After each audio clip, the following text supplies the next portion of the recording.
राधे राधे जी। व्रत केवल नियम नहीं होता, यह विश्वास होता है और विश्वास के सबसे सुंदर परिभाषा है भगवान और भक्त का रिश्ता। इसीलिए आज योगिनी एकादशी की पावन कथा सुनने से पहले आइए एक बार फिर उस दिव्य संबंध को याद करें जो एक साधारण भक्त को भगवान के हृदय तक पहुंचा देता है। कभी मीरा की पुकार पर बांसुरी गूंजती है तो कभी भक्त प्रहलाद के विश्वास पर भगवान का नरसिंह रूप प्रकट होता है, तो कभी तुलसीदास की आंखों से श्री राम दिखाई देते हैं, तो कभी सुदामा की भिक्षा से द्वारिकाधीश भावुक हो उठते हैं। भक्त और भगवान के बीच का यह संबंध ना रस्मों से बंधा है, ना मंदिर की दीवारों में सीमित है। यह तो प्रेम, समर्पण और विश्वास की डोर से जुड़ा है। योगिनी एकादशी उसी डोर को और मजबूत करने का पवित्र दिन है, जहां पुण्य तो मिलता ही है, पर साथ ही हृदय से कलेश और जन्म जन्मांतर के पाप भी समाप्त हो जाते हैं। तो आइए प्रिय श्रोताओं, सबसे पहले सुनते हैं एक ऐसा प्रेरक प्रसंग जो भगवान और भक्त के इस पवित्र संबंध को उजागर करता है, और उसके बाद आप सुनेंगे योगिनी एकादशी की वह दिव्य कथा जिसमें छुपा है मुक्ति का मार्ग और प्रभु की कृपा का वरदान। श्री पंढरीनाथ भगवान विट्ठल के भक्तों में संत सावता माली एक महान भक्त हुए हैं। अरणभेड़ी यानी कि अरण गांव नामक गांव इनका निवास था और व्यवसाय से एक माली का काम करती थी। संत सावता माली और इनकी पत्नी जनाबाई दोनों प्रभु के भक्ति में सदा मगन रहते थे। नागू नाम की इनकी कन्या भी बड़ी उच्च कोटि की भक्त थी। मराठी भाषा में साव का अर्थ चारित्र या सज्जनता होता है और सावता यह भाववाचक शब्द है। सभ्यता और साधारणपन यह इसका अर्थ होता है। संत जी हमेशा कहते और मानते थे कि यह बाग भगवान के है और भगवान ने हमें इसकी देख रेख हेतु नियुक्त किया हुआ है। बाग में तरह तरह के फल, सब्जियां और फूल लगे हुए थे। बाग में बारकरी यानी कि वैष्णव द्वारा पंढरपुर पैदल यात्रा यात्रियों और बहुत से लोगों का आना जाना लगा रहता था, क्योंकि संत सावता माली की जो बगिया थी वह थी ही ऐसी। एक दिन गांव के एक व्यक्ति ने गांव में बात फैला दी कि सावता माली नास्तिक है, वह कभी भगवान का दर्शन करने नहीं जाता और पंढरपुर यात्रा को तो बिल्कुल भी नहीं जाता। उसके बाग के फल सब्जी खाना महापाप है और उससे बोलना भी पाप ही है। धीरे धीरे संत जी के बाग में बारकरी भक्तों का आना जाना बंद हो गया और वे लोग बाग के सामने से निकलते तो परंतु अब बगीचे के अंदर नहीं जाते थे। इस बात से सावता माली की पुत्री भक्ता नागू बहुत दुखी रहने लगी। एक दिन कुछ बारकरी पंढरपुर यात्रा पर निकले थे और बाग के सामने से निकलते समय नागों ने उनसे पूछ लिया, अब आप बाग में क्यों नहीं आते? तो उन लोगों ने कहा, सावता माली पंढरपुर के रास्ते पर ही पास में रहता है, किंतु फिर भी दर्शन को नहीं आता। वह पक्का प्रपंच में फंस गया है, उसको परमार्थ नहीं चाहिए। मुख में विट्ठल राम कृष्ण हरि नाम तो लेता है, परंतु प्रभु के दर्शन को नहीं जाता। हम क्यों आए उसके बगीचे के अंदर? तब भक्ता नागू ने अपने पिता से कहा, पिताजी हम लोग क्यों नहीं जाते, इस बारी पंढरपुर चलते हैं, ना चलिए हम भी सब चलते हैं। तब संत सावता माली कहने लगे, बेटी प्रभु को यह पसंद नहीं आएगा, वो कहेंगे काम छोड़कर यहाँ क्या करने आए हो, और यह बाग भगवान विट्ठल के हैं। काम छोड़कर अगर उनके पास गए तो वे कहेंगे क्यों आए हो यहाँ पर, वहाँ मेरी बगिया सूख गई तो मेरे बाग बगीचे सूख गए तो मुझे नहीं चलेगा। तुमको मैंने जो काम दे रखा है वह छोड़कर तुम यहाँ क्यों आए हो, क्या करने आए हो? और सच बात यह थी कि सावता माली इतनी ऊंची अवस्था को प्राप्त हो चुके थे कि उनको तो चारों ओर हरि के ही दर्शन होते थे। मुख से हरि का नाम निकलता रहता था, परंतु अन्य लोग इस लीला को नहीं समझते थे। दूसरा उनका भाव था कि यहाँ से होकर संत महात्मा पंढरपुर की यात्रा के लिए जाते हैं तो उन्हें थकान तो होती ही होगी, इसीलिए हम उनकी सेवा फल फूल जल आदि से करें, और अगर हम ही बाग छोड़कर दर्शन करने चले गए तो संत महात्माओं की तो सेवा नहीं होगी। संतों के चरणों में इनकी बहुत भक्ति थी, लेकिन साधारण लोग समझते थे कि सावता माली नाम तो जपता है परंतु मंदिर कभी नहीं जाता। एक दिन उनकी कन्या नागू बाहर खेलने निकल गई। उसने कुछ सोच विचार किया और फिर अंदर आकर बोली, पिताजी हम नहीं जाएंगे पंढरपुर, पर विट्ठल को तो यहाँ बुला लीजिए। प्यार से नागू भगवान को धन्या, बिट्ठू, बिट्ठू राय ऐसे नामों से पुकारा करती। नागू के निरंतर अपने पिता से पूछा करती, बाबा इस बाग का स्वामी बिट्ठू है ना? तब वह फिर बाग में कभी पधारता क्यों नहीं? सांवता माली को अपनी कन्या के प्रति बड़ा कौतुक लगा। छोटे छोटे बच्चे नादानी में इस तरह की बातें कह ही देते हैं, और छोटे बच्चों के मन में जो भगवान के प्रति भक्ति होती है ना, वह बहुत सच्ची होती है। तो इस तरह से जो नागू थी, जो भक्ता नागू थी, वह अपने पिताजी से इस तरह की बातें किया करती थी। तो अपनी पुत्री के इस तरह के प्रश्नों को सुनकर सांवता माली को अपनी कन्या के प्रति बड़ा कौतुक लगा। उन्होंने अपनी बेटी को प्यार से अपने पास बिठाया और कहने लगे, बेटी वो तो समस्त जगत के पालन करता है, उनको बहुत काम होता है, परंतु जब भी उनको समय मिलेगा वह अवश्य आएंगे हमारे बगीचे में। फिर एक दिन की बात है कि कुछ वारकरी संत और यात्री पंढरपुर यात्रा पर प्रभु से भेंट करने के लिए निकले। भक्ता नागू को जैसे ही इस बात का पता चला तो उसने एक टोकरी में कुछ गाजर और मूली भर दिए। उसने उस वारकरी भक्तों से कहा, भैया यह नवेद मेरे बिट्ठू राय को ले जाकर दे दोगे क्या? उसको कहना कि यह सब्जी या फल उसके ही बगीचे के हैं। बहुत से वारकरी तो रुके ही नहीं, अनदेखा करके चले गए, क्योंकि वे तो यही समझते थे कि सांवता माली नास्तिक है और उसके बाग बगीचे के फल ना तो खाने और ना ही स्पर्श करने हैं। आने जाने वाले कुछ वारकरियों ने उस भक्त का मजाक उड़ाया और कहा, छी, मूली और गाजर यह लेकर जाए। वो उस टोकरी को फेंक कर आगे बढ़ गए, परंतु एक बूढ़ा वारकरी भक्त उस कोमल हृदय भक्ता के मन का भक्ति भाव जान गए। उन भक्त ने वह टोकरी उसके हाथों से ले ली और कहने लगे, हाँ बेटी मैं दे दूंगा यह सब्जी और फल भगवान विट्ठल को। उनकी बात सुनकर नागू को बड़ा आनंद हुआ। तब नागू ने कहा, भैया बिट्ठू से कहना कि बाग उसके ही है। मेरे माता पिता दिन रात तुम्हारा ही तो नाम जपते रहते हैं, और हाँ मैं भी उन्हीं का नाम लेती हूँ। बिट्ठू राय को कहना कि नागू आपकी प्रतीक्षा कर रही है, आप मेरी प्रार्थना निवेदन देकर शीघ्र लौटना। तो दोगे ना मेरा संदेश? उस भक्त की वाणी सुनकर उस वारकरी भक्त का हृदय भर आया, और निष्पाप, निस्वार्थ और अपार प्रेम इस कन्या का निमंत्रण सुनकर वह तो जरूर आएगा। उस वारकरी ने कहा, बेटी मैं तुम्हारी प्रार्थना अवश्य निवेदन करूंगा, और हाँ देखना भगवान भी अवश्य आएंगे। उनका अपने भक्तों पर बहुत प्रेम है। अरण्य भंडी गांव से पंढरपुर लगभग 18 मील की दूरी पर है। वारकरी भक्त ने हाथ में टोकरी ली और चल पड़े। मंदिर पहुंचकर उन्होंने नागू का संदेश वैसा का वैसा भगवान को सुना दिया। उस दिन शाम को बाग का काम पूरा करके संत सांवता माली अपनी बेटी नागू से बोले, चलो बेटी घर चले, तुम्हारी माता प्रतीक्षा करती होगी। नागू ने कहा, बाबा आज तो वह पांडुरंग आने वाला है। मैंने वारकरी भैया के साथ सब्जी और फल नैवेद्य के रूप में भेजे हैं, शीघ्र लौटना है ऐसा भी कहा है। मिट्ठू आता ही होगा, बाबा मुझे प्रतीक्षा करनी चाहिए, मैं यहीं ठहरूंगी। संतों ने लिखा ही है कि सभी वैष्णवों के हृदय में जिस दिन नागू जैसा दृढ़ विश्वास आएगा उस दिन भगवान से मिलान अवश्य होगा। प्रहलाद और नागू जैसा दृढ़ विश्वास भगवान की प्राप्ति को सहज बना देता है। अपनी बेटी का ऐसा भगवान प्रेम देखकर संत सांवता माली धन्य हो गए। उन्होंने अपनी बेटी को अपने पास बिठाया और कहा, मैं भी रुकता हूँ। यहाँ पर संत सांवता माली बिट्ठू राय का स्मरण करने लगे। बहुत समय बीत गया, बेटी और पति इधर घर पर नहीं आए, यह सोचकर सांवता माली की पत्नी जनाबाई को अब चिंता होने लगी। कुछ देर प्रतीक्षा करने के बाद जनाबाई भी बगीचे में ही आ गई। बेटी की प्रेम अवस्था और प्रभु भक्ति देख जनाबाई की आंखों से भी आंसू बहने लगे। सब परिवार सुध बुध खोकर प्रभु का स्मरण करने में मग्न हो गए।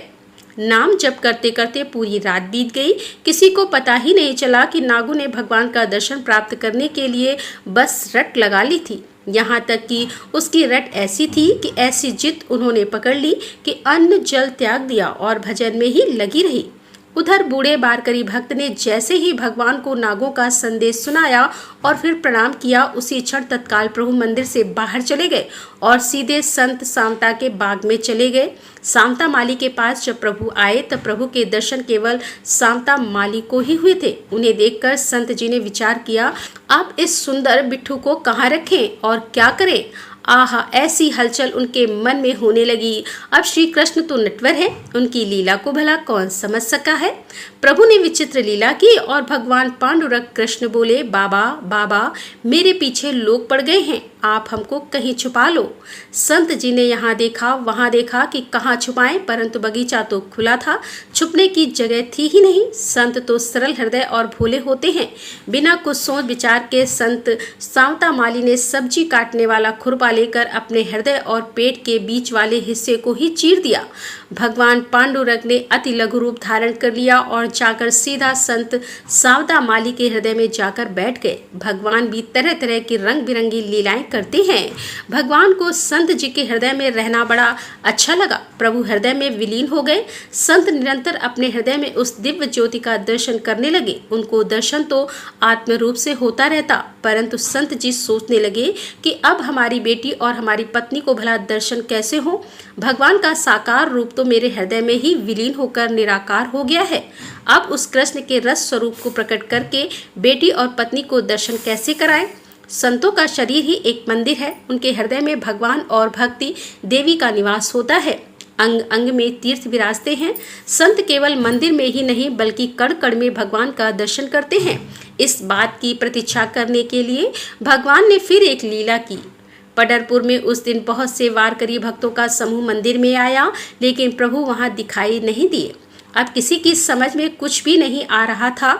बाद में श्री निर्वृत्तिनाथ, ज्ञानदेव, सोपानदेव, मुक्ताबाई आदि अनेक महान संत भी उस दिन भगवान विट्ठल के दर्शन के लिए पंढरपुर में मंदिर में पधारे। अंदर जाकर देखा तो भगवान तो मंदिर में है ही नहीं। अब भगवान को ढूंढे कैसे। संत श्री ज्ञानदेव जी ने कुछ क्षण ध्यान लगाया और कहा, चलो भगवान अरंड गांव में कहीं गए हुए हैं। भगवान के कंठ में तो तुलसी हार होता ही है, अंगों से भी सुंदर सुगंध ही आती है। सुगंध के पीछे पीछे चलकर ही पता लग जाएगा कि भगवान कहाँ हैं। अब क्या हुआ कि सब संत मंडली तुलसी की सुगंध सूंघते सूंघते चले जा रहे थे। चलते चलते आ पहुंचे श्री सांवता माली जी के ही बगीचे में, और नागू उस समय सांवता माली की गोद में सिर रखकर विरह में विट्ठल स्मरण कर रही थी। संतों को देखकर सांवता माली आनंद में भर गए और कहने लगे, आज हमारा भाग्य बड़ा है, हम धन्य हो गए। संतों के चरण से आज हमारा घर पावन हो गया। तब नामदेव जी ने कहा, बाबा आपका भाग्य तो बड़ा ही है, हमारे चरण यहाँ पधारे हैं इसीलिए नहीं बल्कि इसीलिए कि भगवान पांडुरंग यहाँ आए हैं। बताओ तो जरा हमारे प्रभु कहाँ हैं। संत सांवता माली कहने लगे, मैं तो स्वयं प्रभु की प्रतीक्षा कर रहा हूँ। मेरी यह पुत्री 4 दिनों से अन्न जल त्याग कर भगवान के आने की आस लगाए बैठी है। तब नामदेव जी ने कहा, कुछ भी मत बोलो। ज्ञानदेव जी ने कहा है, प्रभु यहीं पर हैं, असत्य कैसे होगा। बताओ तुमने प्रभु को कहाँ छुपाया है। तब सांवता माली ने कहा, मैं प्रभु को कहाँ छुपाऊं, और प्रभु क्या कहीं छुप कर रहने वाले हैं। वो क्यों छुपेंगे, और भगवान छुपे ही होंगे तो फिर मेरे हृदय में ही होंगे ना, दूसरी जगह कहाँ होंगे। भला मुझे तो प्रभु सर्वस्त्र दिखते हैं, वो तो कण कण में व्याप्त है। यह फूल पौधे ये सब उनके ही तो रूप है। ज्ञानदेव जी बोले, वाह वाह, यहाँ विट्ठल छुपे ही नहीं, यहाँ तो विट्ठल सर्वस्त्र बिखरे हैं सुगंध की तरह। सांवता माली बोले, ज्ञानदेव जी भगवान का निराकार सर्वव्यापक रूप मेरे और आपके लिए अच्छा है, परंतु हमारी पुत्री नागू का समाधान कैसे हो। उसको तो सगुण साकार रूप ही प्रिय है। इसने तो विट्ठल दर्शन की रट लगा रखी है और 4 दिनों से अन्न जल कुछ भी नहीं लिया। अब इस बालिका का समाधान मैं कैसे करूं। तब नामदेव जी कहने लगे, अभी तो आपने कहा भगवान आपके हृदय में है। सांवता माली ने कहा, हाँ यह भी सत्य है। नामदेव जी फिर यहाँ वहाँ क्यों ढूंढना, आपने अच्छी याद दिलाई।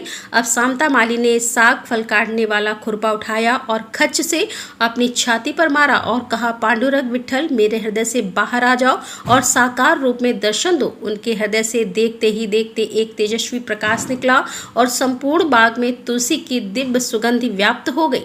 भगवान वहीं प्रकट हुए और संत सांवता माली मूर्छित हो गए। प्रभु ने अपनी कृपा दृष्टि से उनकी मूर्छा दूर की। भगवान प्रकट हुए तब नागू भागकर प्रभु के पास गई और उनसे लिपट गई।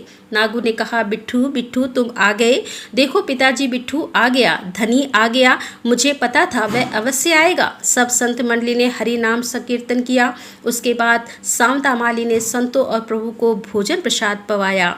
भगवान ने अपनी गोद में नागू को बिठाकर प्रसाद पवाया। तब नागू ने कहा, बिट्ठू देखो, अब कहीं नहीं जाना। नहीं। इस पर नामदेव जी बोले, बेटी यहाँ रहकर कैसे चलेगा?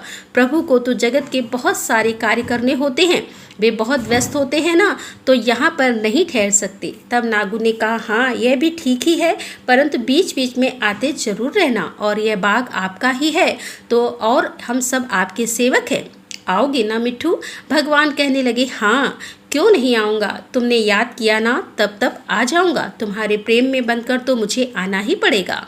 सांतामाली जनामाई को प्रभु ने आशीर्वाद दिया और नागू को लाड लड़ाकर प्रभु वहीं अंतर ध्यान हो गए।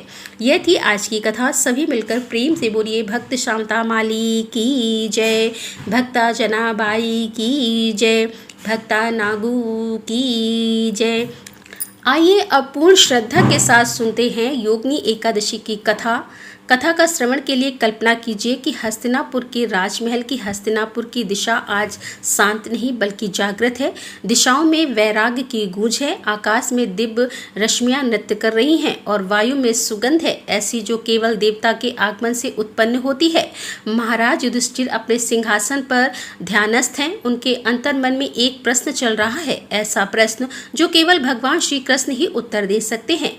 और तभी आकाश से उतरता है एक दिव्य रथ, जिसकी गति वायु से भी अधिक तेज है, जिसके पहिए धर्म के प्रतीक हैं और जिसके रथी है स्वयं योगेश्वर श्री कृष्ण। प्रभु के आगमन से सभा में नाद हो उठता है, देव गंधर्वों के स्वर गूंजने लगते हैं और श्री कृष्ण अपने करुणामय दृष्टि और तेजस्वी मुखमंडल के साथ धर्मराज के समीप पधारते हैं।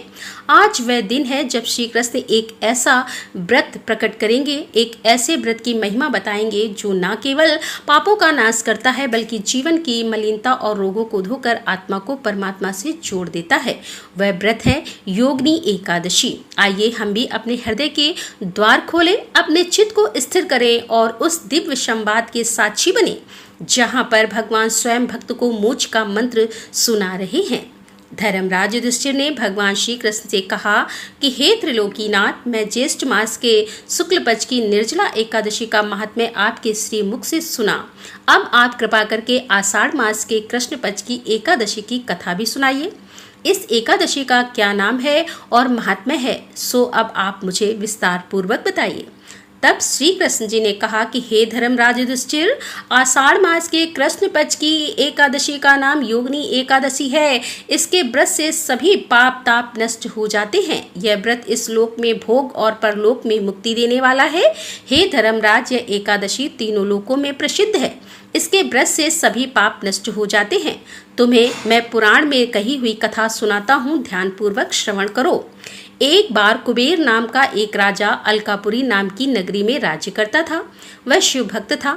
उनका हेममाली नामक एक यक्ष सेवक था जो पूजा के लिए पुष्प लाया करता था। हेममाली की विशालाक्षी नाम की अति सुंदर पत्नी थी।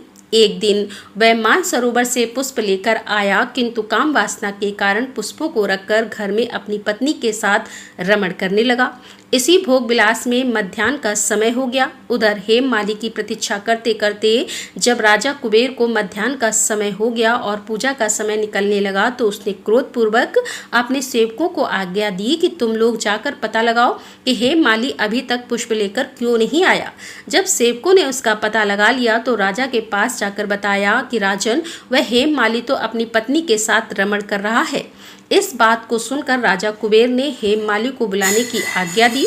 भय से कांपता हुआ हेममाली राजा के सामने उपस्थित हुआ और उसे देखकर राजा कुबेर को अत्यंत क्रोध हुआ और उसके ओंठ फड़फड़ाने लगे। राजा ने कहा कि अरे अधम, तूने मेरे परम पूजनी देवों के देव भगवान शिव का अपमान किया है। जा, मैं तुझे श्राप देता हूँ कि तू पत्नी के वियोग में तड़पे और मृत्युलोक में जाकर कोढ़ी का जीवन व्यतीत करे। कुबेर के श्राप से वह यक्ष तत्काल ही स्वर्ग से पृथ्वी पर आ गिरा और कोढ़ी हो गया। उसकी पत्नी भी उससे बिछड़ गई। मृत्युलोक में आकर उसने अनेक भयंकर कष्ट भोगे, किंतु भगवान शिव की कृपा से उसकी बुद्धि मलिन नहीं हुई और उसे पूर्व जन्म की सुध भी रही। अनेकों कष्टों को भोगता हुआ और अपने पूर्व जन्म के कुकर्मों को याद करता हुआ हेममाली हिमालय पर्वत की ओर चल पड़ा। चलते चलते वह मार्कंडेय ऋषि के आश्रम में जा पहुंचा। वह ऋषि अत्यंत वृद्ध तपस्वी थे। वह दूसरे ब्रह्मा जी के समान प्रतीत हो रहे थे और उनका वह आश्रम वहाँ श्री ब्रह्मा जी के समान शोभा दे रहा था। ऋषि को देखकर हेममाली वहां गया और उन्हें प्रणाम करके उनके चरणों में गिर गया। तब हेममाली को देखकर मार्कंडेय ऋषि ने कहा कि तूने कौन से निकष्ट कर्म किए हैं जिससे तू कोढ़ी हुआ है और भयानक कष्ट भोग रहा है। तब महर्षि की बात सुनकर हेममाली बोला, हे मुनिवर, मैं राजा कुबेर का अनुचर था, मेरा नाम हेममाली है। मैं प्रतिदिन मानसरोवर से पुष्प लाकर भगवान शिव की पूजा के समय राजा कुबेर को दिया करता था। एक दिन पत्नी रमण से सुख में फंस जाने के कारण मुझे समय का ज्ञान ही नहीं रहा और मध्याह्न तक पुष्प नहीं पहुंचा सका। तब उन्होंने मुझे श्राप दे दिया कि तू अपनी पत्नी का वियोग और मृत्युलोक में जाकर कोढ़ी बनकर दुख भोग। इसी श्राप के कारण मैं कोढ़ी हो गया हूँ और मुनिवर इस पृथ्वी पर आकर भयंकर कष्ट भोग रहा हूँ। इसीलिए कृपा करके आप कोई ऐसा उपाय बताइए जिससे मुझे मुक्ति मिल सके। तब मार्कंडेय ऋषि ने कहा कि हे माली, तूने मेरे सम्मुख सत्य वचन कहे हैं, इसीलिए मैं तेरे उद्धार के लिए एक व्रत बताता हूँ। अगर तू आषाढ़ मास के कृष्ण पक्ष की योगिनी नामक एकादशी का विधि विधान पूर्वक व्रत करेगा तो तेरे सभी पाप नष्ट हो जाएंगे। महर्षि के वचन सुनकर हेममाली अत्यंत प्रसन्न हुआ और उनके वचनों के अनुसार योगिनी एकादशी का विधान पूर्वक व्रत करने लगा। इस व्रत के प्रभाव से अपने पुराने स्वरूप में वह आ गया और अपनी पत्नी के साथ सुखपूर्वक रहने लगा। भगवान श्री कृष्ण जी कहते हैं कि हे राजन, इस योगिनी एकादशी की कथा का फल 88 सहस्त्र ब्राह्मणों को भोजन कराने के बराबर है। इसके व्रत से सभी पाप ताप नष्ट हो जाते हैं और अंत में मोक्ष प्राप्त करके ऐसा प्राणी स्वर्ग का अधिकारी बनता है। भगवान श्री कृष्ण धर्मराज युधिष्ठिर को व्रत का महात्म्य बताकर मौन हो गए। राजसभा एक बार फिर शांत, और वह शांति वैसी नहीं जैसी पहले थी। अब वह शांति ही पूर्णता की, ज्ञान की और प्रभु की कृपा से मिली मुक्ति की। धर्मराज युधिष्ठिर के मुख पर अब प्रश्न नहीं बल्कि समाधान की शांति है। भगवान श्री कृष्ण के वचनों ने पाप और संचय के हर अंधकार को हर लिया है। योगिनी एकादशी की वह कथा जिसमें केवल पाप मोचन नहीं बल्कि आत्मा और परमात्मा के मिलन का रहस्य छुपा है, वह अब पूर्ण हो चुकी है। श्री कृष्ण के श्रीमुख से निकले शब्द आज भी आकाश गंगा में गूंज रहे हैं, जैसे कह रहे हों, जो इस व्रत को श्रद्धा से करेगा वह जन्मों के बंधनों से मुक्त होगा और जो इसकी कथा सुनेगा उसका हृदय स्वयं पावन हो जाएगा। और अब प्रभु श्री कृष्ण का रथ धीरे धीरे पुनः आकाश की ओर उठ रहा है। पीछे रह जाती है हस्तिनापुर की वह सभा जो अब केवल ईंट पत्थर की नहीं बल्कि पुण्य की धरोहर बन चुकी है। आइए हम भी इस व्रत का स्मरण केवल एक परंपरा की तरह नहीं बल्कि आत्मा की पुकार की तरह करें, हृदय से स्वीकार करें भगवान श्री कृष्ण का वह वचन जो पाप मिटाने नहीं बल्कि हमें प्रभु से मिलाने आया है। इस प्रकार योगिनी एकादशी की यह पुण्य कथा यहीं पूर्ण होती है, पर इसकी कृपा शाश्वत है, अनंत काल तक हमारे जीवन को जो अलौकिक करती है। इसी कामना के साथ राधे राधे, जय श्री कृष्णा, हर हर महादेव, जय भोलेनाथ।